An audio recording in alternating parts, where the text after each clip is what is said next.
on this show, when we talk about startups, we sometimes use this analogy of, how startups are like jumping off a cliff and building a plane on the way down.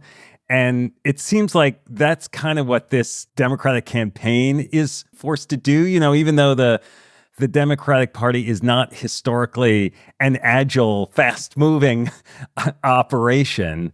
Do you have a sense about how yet the party is trying to build the plane in this moment? I'd say the metaphor is a bit tweaked in this scenario, because you did have a plane that was flying. Now you could argue it wasn't flying very well, but like the Biden for president reelection campaign, it was airborne, right? Like there was right. And then basically the debate turned into multiple engine failure, like steep dive, and now they're in a situation where maybe they've leveled out, but still like an engine or two is out. So that, I guess, to continue the metaphor way too long, is that they are trying to fix the campaign while they are airborne and very close to the ground. And that is what Kamala Harris and her team is going to try to do.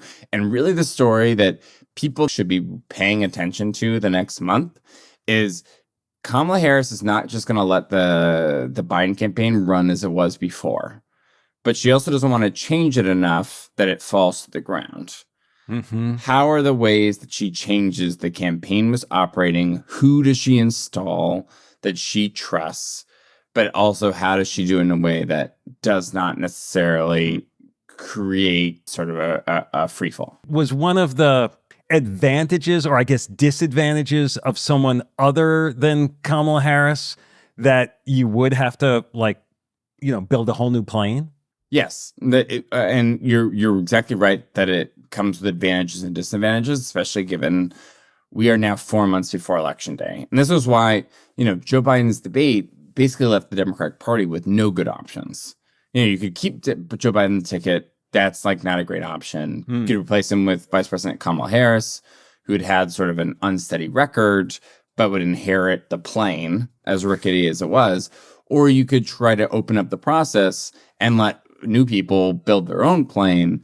But the problem is they only have 4 months to do so.